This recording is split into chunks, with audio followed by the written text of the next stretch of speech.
find out what you want to do. My buddy Glenn said he can jump on and talk for the next 10 minutes for those that want to hang around and listen to Glenn. You're more than welcome to do this because I will be here. But I do want to let Kimberly get back to her day if she chooses to, or you more than welcome to stay on.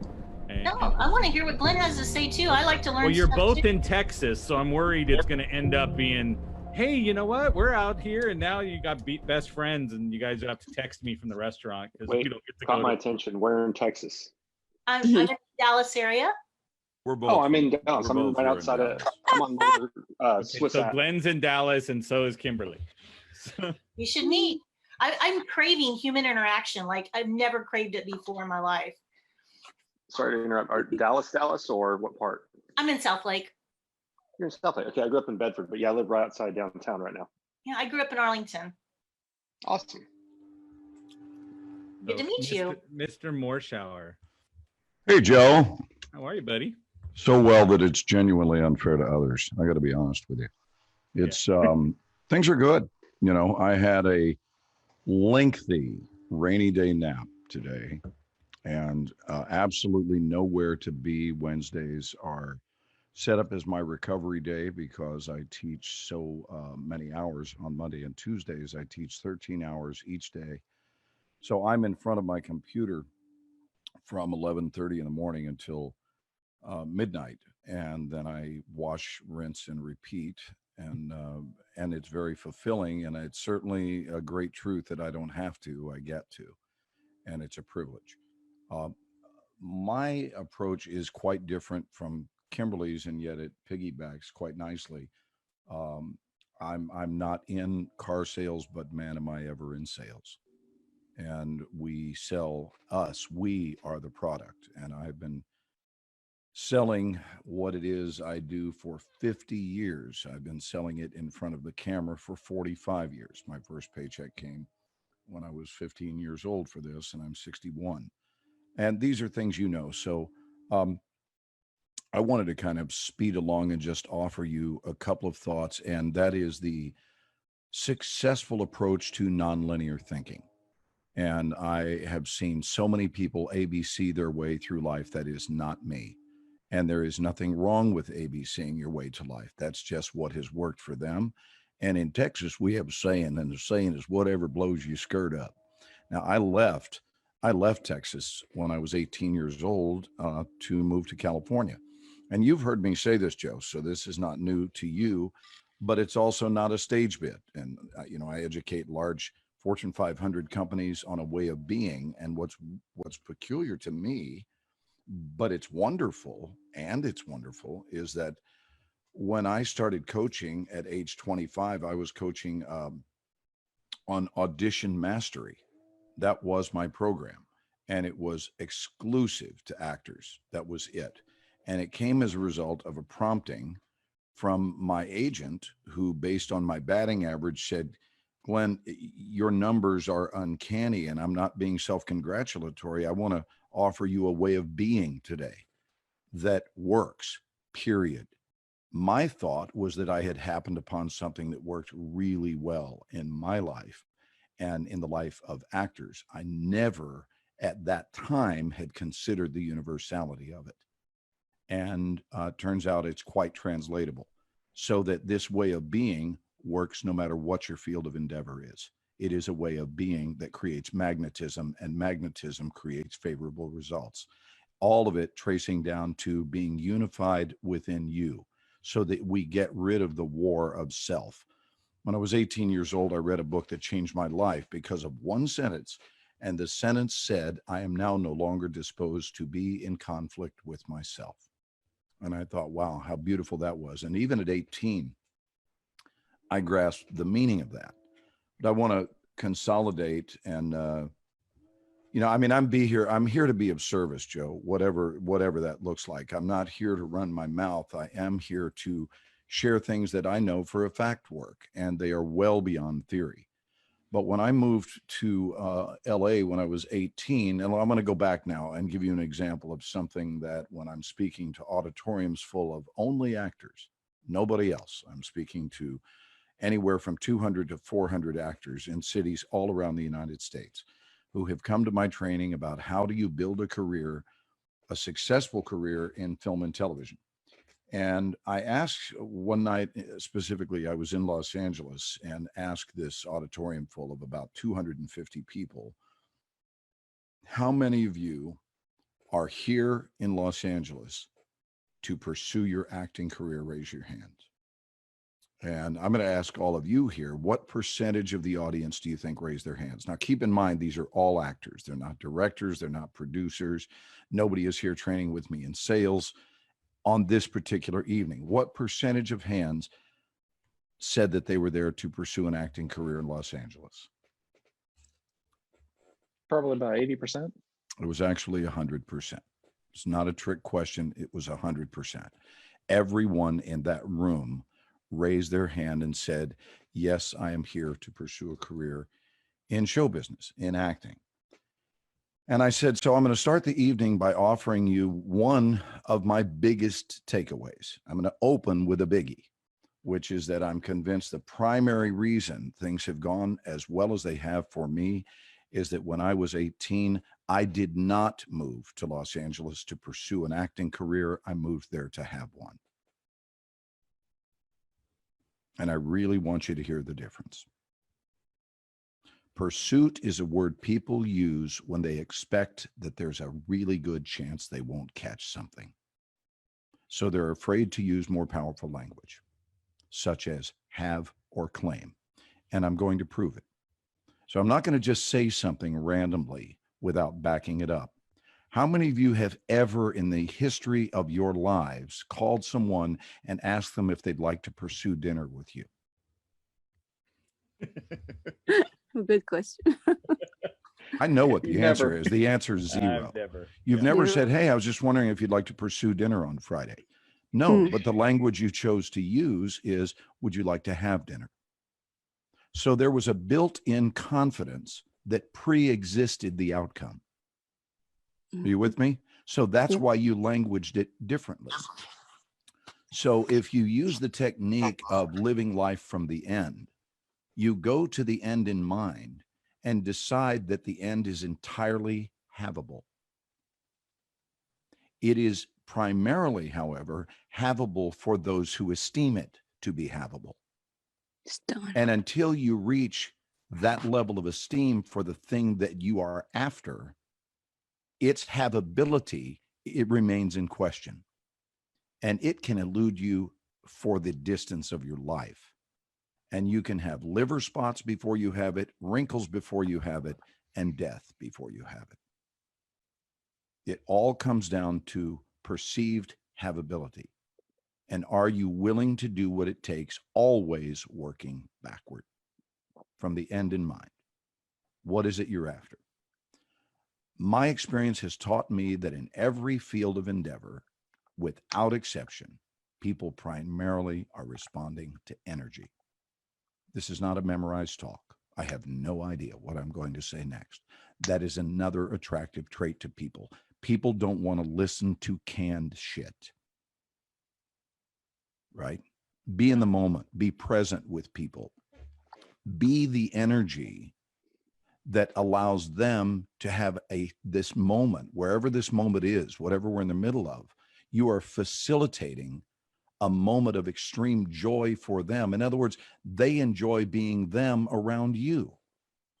So I have heard this as a great description with regard to love and relationships, that at the end of the day, what people are really experiencing when they say they're in love, what it really means, if you translate it and sort of dolly back, there's a film and television term, dolly back to the broad view, that in the broad view, when someone says they're in love, what they're really saying is they're in love with themselves. And let me clarify before this starts sounding like a narcissistic discussion.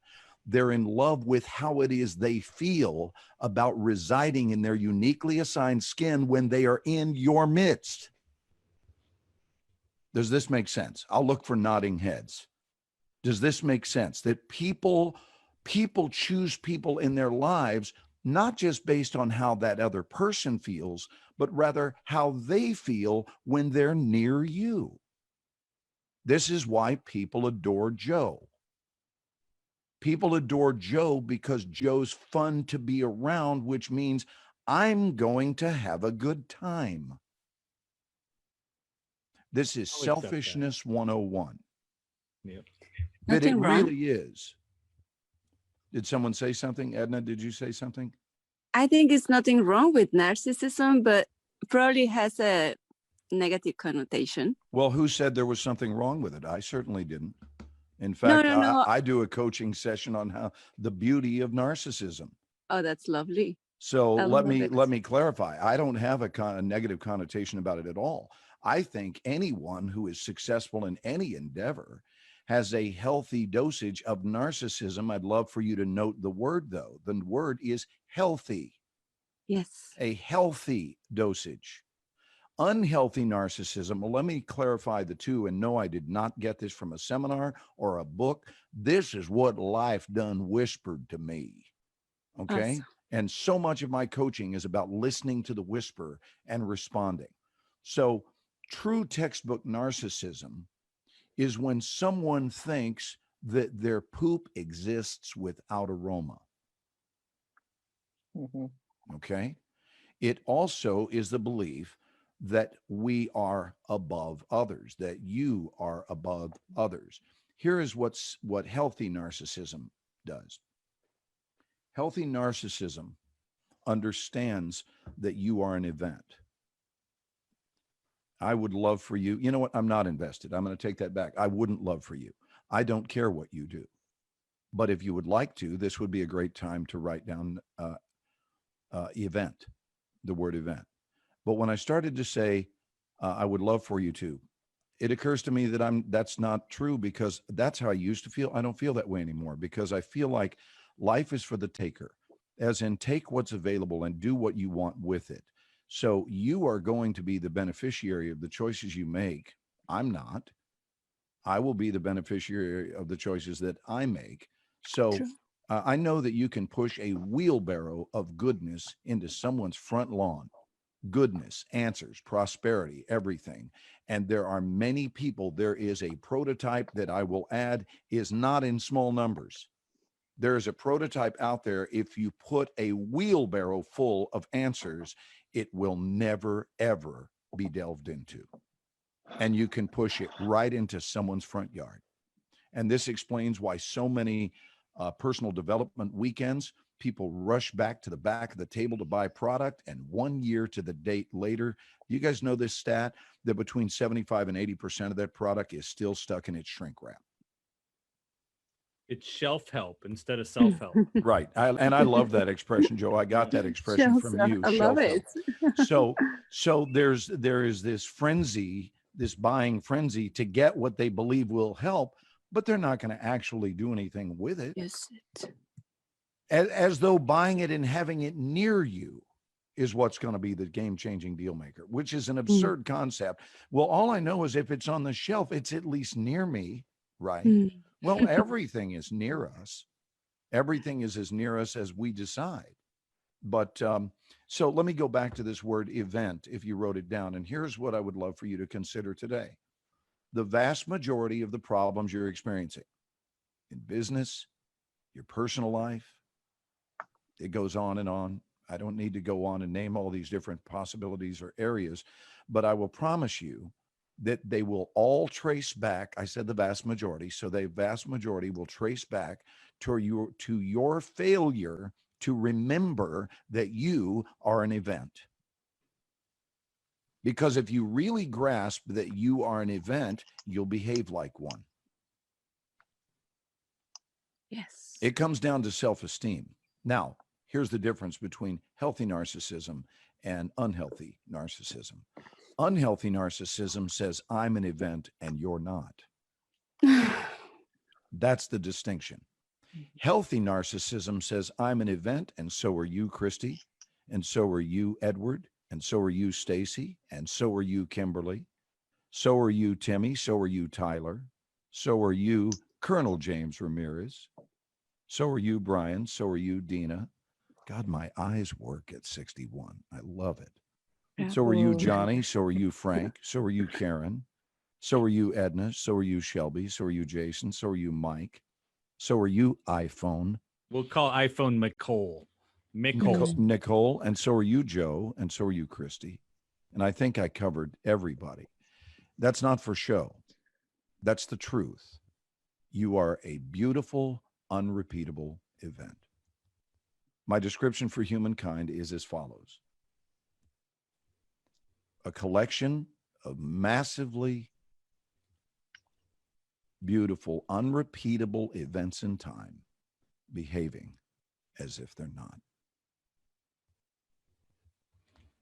It's And when lovely. you really stop and grasp that you outswam 500 million competitors to get here in the first place, you think selling a car is tough.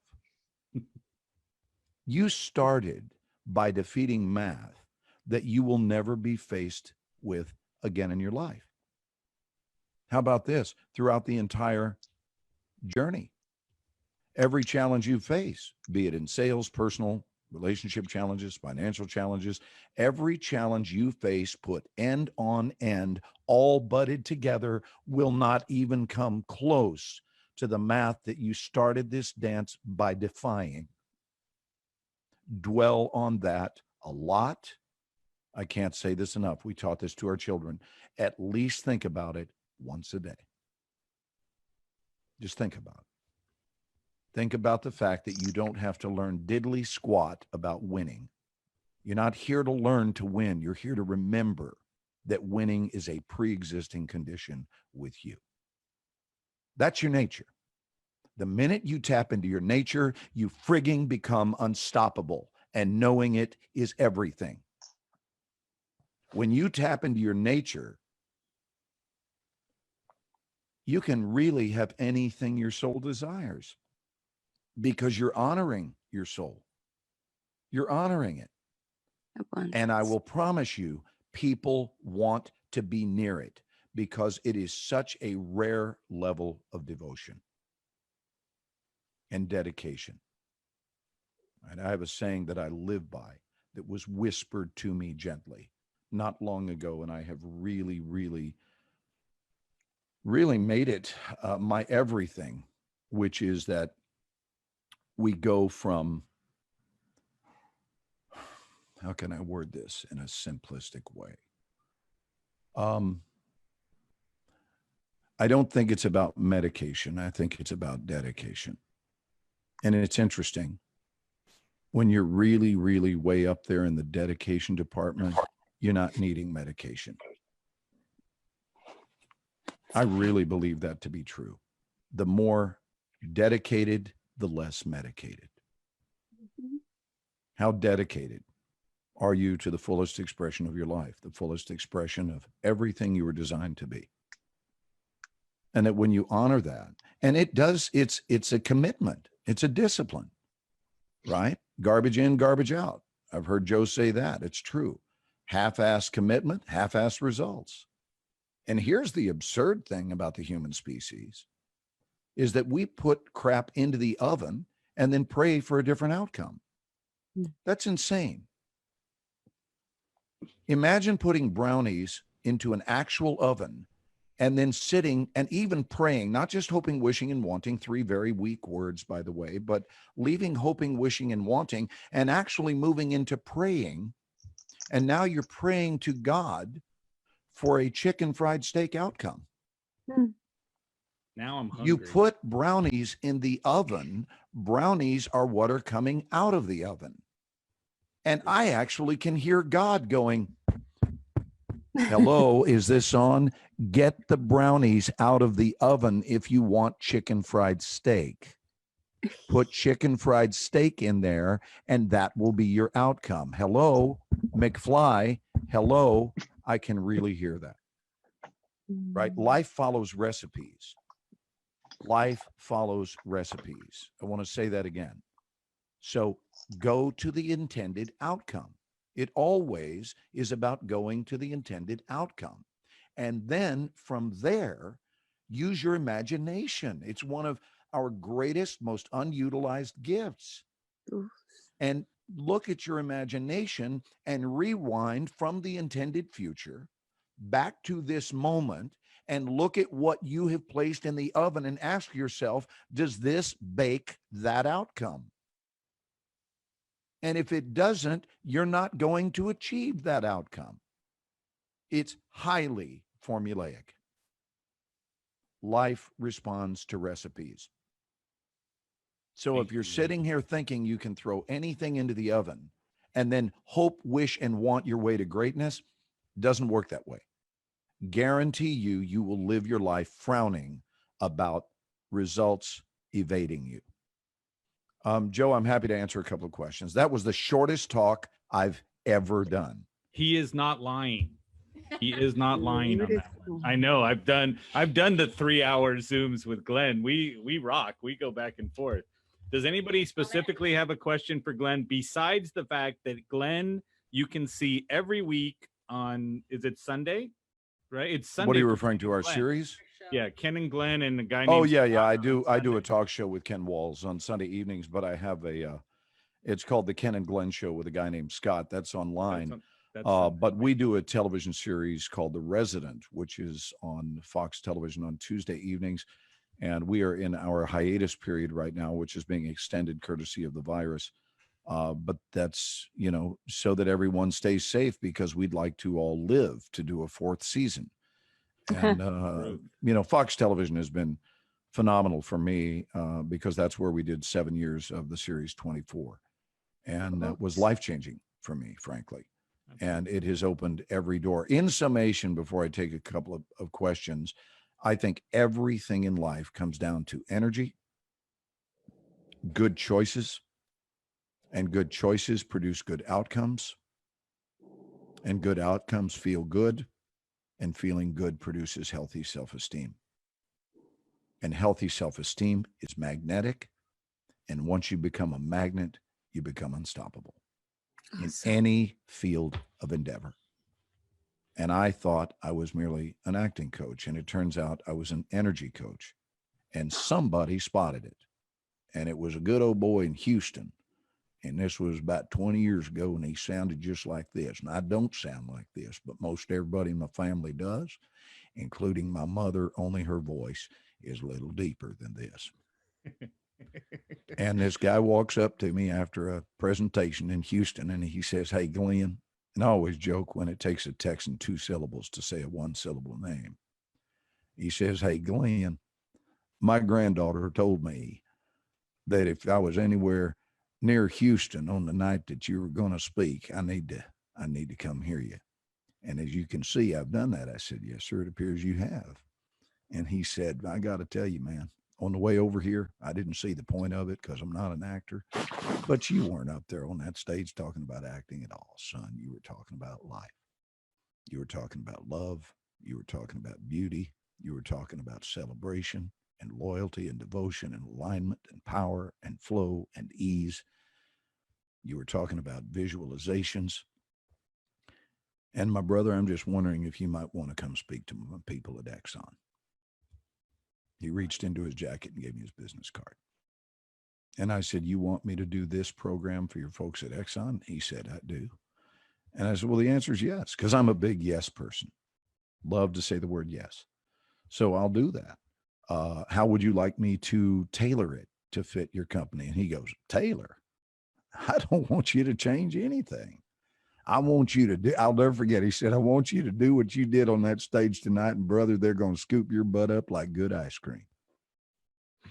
And he changed my life, because had I not met him that night, I wouldn't have recognized the universality to the message. And he is the guy responsible for sending me into the corporate training world. Otherwise, I would have just been acting and teaching acting and audition mastery. So I'm grateful, thankful to the heavens for facilitating that guy's appearance in my life. And I think it all comes down to not only energy, but gratitude. Be in gratitude, whether you be a person of faith or not. This isn't even a religious concept. I happen to be a person of faith, but gratitude is imperative, whether you're a person of faith or completely agnostic or atheist. Doesn't matter. You still need to be thankful for things. You're just directing your thanks to a different place. If you don't believe in God, great. Thank the sun. You don't believe in the sun, thank Kimberly for being a coach today. Thank Joe for facilitating a meeting. You know, thank your toes. I'm not joking when I say this, by the way. I really want you to get this. How many of you have ever thanked your toes? I'm not going to ask for a show of hands. Start thanking your toes. Thank every aspect of your body. You want to really rock your life. You want to feel completely different where you will never need any kind of drug again. Take 1 hour, 1 hour. Come on. That's less than the running time of a movie, and tour through your body, thanking every single aspect of it individually, meaning not just, hey, thanks, body. That's so generic. And it's so in keeping with what our world has become nowadays, which is everything's just really, really got to be quick. Why bother? I don't want to get involved. Takes too much time. Everything seems to take too much time. But if you're willing to spend the time, I want to cite the difference between if a CEO were to walk in and make an annual appearance in your life for the company you work for, and that CEO walks in once a year only, and for 30 seconds, or maybe even less, maybe 15 seconds, says, hey guys, listen, just want to thank all of you. It was a tremendous year in our business. We've shown increased growth and we are better off than we have ever been. Thank you and happy holidays. And they're out of there. Now that's nice, but does it even compare if I walk over and put my arm around you, Joe, as the CEO, and I say, Joe, I just want to tell you, you are an extraordinary gift to this company. And we are better off because you're here. Thank you for your service, brother, and happy holidays. Those two scenarios do not compare. And I believe the human body responds the exact same way. It's not even similar. Take time to acknowledge your kidneys and thank them for their service. Take time to acknowledge your left scapula and thank it for your service. You will be one of a very small percentage of humans that ever thank each part of their body before it goes into a box. Make sure it's appreciated. Thank your Adam's apple. Thank your brain. Thank your left eyelid. And again, I can't say this enough. This is not a joke. You want to rock your life, you've got to do it in a way that is different from the masses. Because if you're using the same techniques that the rest of the world uses, you're going to get the same result. Be extraordinary in your thinking, and you will design an extraordinary life. There is no other way to obtain an extraordinary life than to remember your original extraordinariness from the get-go. And then listen to your whispers and act on their wisdom. I've got a couple of minutes for questions and we'll call it good, Joe. Fantastic. Anybody have questions for Glenn directly? I'd like to know if Glenn knows about Quantopia, because it sounds like he is right up Quantopia's alley and he needs an invite. Joe, have you done that for him? No. So you're cutting in and out, Stacy, the way it goes. So Glenn, there's a gentleman out there by the name of Charlie. He goes by Charlie Rocket. Is Charlie on the, Charlie's not on this call. No, You mean just out in the world? Okay. No. Yeah. But Charlie is starting this little revolution of people in a community called Quantopia, which is all about the right energy, putting out the right stuff into the world that's out there. And so he's manifesting things in his life and he's encouraging everybody to do it. So like to the point where when I signed into it, it said, Joe, what is your goals? What is your dream? What's your ultimate dream? Right. And so I typed it out, put it in there. And then like probably a month later, he has this giant manifestation book that he puts together, right? Sure. For everything. And he had handwritten out my goal with my name in this document and put it out there. But he's been on like Ed Milet's podcast and Andy Frisella and all these people. But he started a private community so nobody can grab the data on the users kind of deal. And that's what he put together. But it's invite only on that one. And she's just simply saying, Stacy was saying, the way you talk, the way Charlie talks, you guys are vibing in the same. Yeah, it sounded like she was saying we're members of the same tribe. That's exactly correct. Yeah, and I get it. I will just tell you that mine is the school of common sense. It's not based on a book I ever read. I've just been on the earth long enough to figure out that that when we work within the system of things, and really esteem it to be magnificent instead of walking around bitching all the time about how the awfulness of things. And I think the answer is just to look up into the sky at night in a star-filled night and remember who it is you are. Right? Just look into the sky and remember we are part of a magnificent system, and that is a privilege. And then what happens is it affects every aspect of your beingness. Everywhere you go, you're still affected by the star-filled night vision, and everything gets better. Your relationships get better, your health gets better, your income gets better. I mean, it's because you're aligning instead of opposing, right? Anyone else? I have a comment, Glenn. Sure. And actually, so this. Hi, Christy. Hi, how are you? Christy's one of the few people I know on here. Actually, I know Karen as well. Yes, darling. And so I just want to go back to when you started speaking of it's the feeling somebody has when they're in your midst. When they're in your midst, right? Yes. And so yes. I really wanted to tie together what Kimberly's been talking about is she's been teaching people to create a feeling, get into somebody. Oh, beautiful. Yeah, I missed most of Kimberly's talk. I got here toward the very end. That's what Kimberly's been speaking, and then you just brought in the energy piece to it. Great. And so I just thought it was a wonderful combination that I wanted to point out that that's exactly what Kimberly's teaching is how to create a feeling with somebody so that they want to be around you. Yes. Yeah. And you know, in the car selling world, I would think the direct parallel between that and acting is that it's not just selling them a car. It's selling them not only an experience or a car, it's about selling them that car and all of the future cars they buy because they want to buy them from you. Right? Because I got to tell you, an acting job does not give you a career. I have a saying, which is that hires don't build careers, rehires do. So when we do a series, the question becomes, would they hire you for their next series? Or if you do a guest star role, which is a one and done, if you do a guest star role, would they prefer that it would have been a series? And they're going, damn, he died in that. And we really could have used that. And now you are locked in mind that on their next series, they're not going to kill you. And you're not going to be a guest star. You're going to be a series regular based on how they felt in your midst. Yeah, exactly. It goes back to that feeling. Yep. Anyone that's else? That's what you created on 24. I have a question. Yeah. I have a question. Edna's your new best friend, Glenn, because she's in your tribe all day long. Yes, based on the reactions and everything's going through. That's why I was saying Sunday nights on Facebook. If you look up Glenn, he's on there live every week doing a show. So that'll be now make no mistake about it, though. We don't get that deep into this kind of thing because I'm sharing energy with two other gentlemen and they are different people. This is what happens when I get a chance to speak my truth. And I don't have to worry about anyone. So yes, Edna, tell me. Yes, actually, it captivates my attention that you mentioned not long ago you received some kind of whispered message. Mm-hmm. Is that correct? Yes, but it wasn't a reference to not long ago. It's my entire life. My entire life has been devoted to following my whispers, not merely hearing them, but obeying them.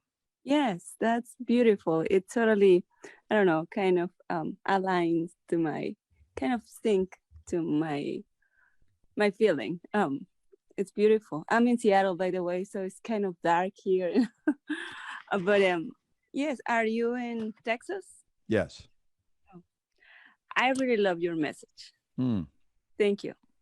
It's not even mine, thank you, but it's I'm just kind of a relay station, you know. Stuff wants to move, and it has selected me because I declared my candidacy to be a vessel. And I think that that's really what it comes down to is I think that life is always scanning for its most devoted volunteers. True. I think it's always scanning and watching who is declaring their candidacy to be a vessel of massive activity. And when we decide that we are devoted to massive activity moving through us. And I would think people would be more motivated just by the brevity of life. I really would. I would think that the brevity of life would motivate most people's butts to greatness. I'm surprised that it doesn't. But when we declare our candidacy for it, we are filled with a mighty flow And that I think the word here, I think, is surrender. Just how surrendered are we to energy that wishes to express itself? Because it's on the lookout. It's always on the lookout. This is just an internal knowingness, right? This is my belief about the way energy moves. And so many people, I don't want to give you a percentage, but so many people are living mindlessly. And you can't really work with that. So what energy does is it bypasses those people and says, I'm not angry with you. I'm not judging you. I'm now being the voice of energy. Okay. I'm not angry with you. I'm not judging you.